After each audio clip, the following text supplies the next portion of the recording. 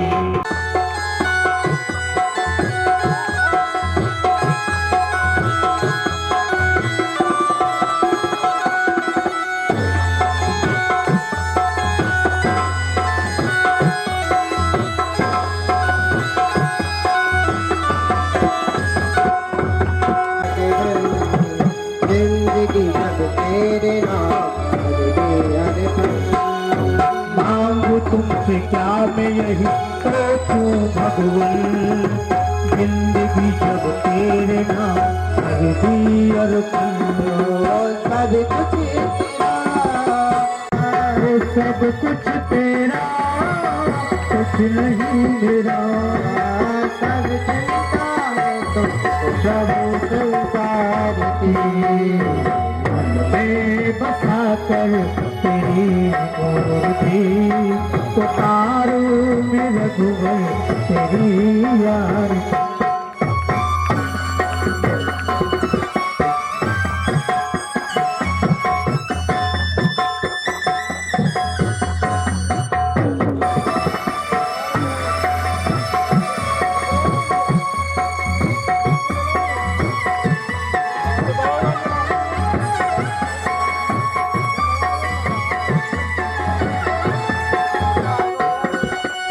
वेद के अंत गाए संत करे धाम नारद नंदन करे क्षीर वीरा वेद तेरी महिमा गाए संत करे ध्यान नारद गुणगान कर छेड़े बिना करता है पुकार भक्त तेरे द्वार करता है पुकार ओ दास आने गाए आरती मन में बसा कर तेरी मूर्ति उतारो में मुझे तेरी आरती छोड़े गौरव करुणाधारम संसारकारम भुजगेंद्रहारम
श्री हनुमान जी महाराज की, श्री संत समाज के देवतन की, माता पिता की, सब भक्तन की, सब संतन की।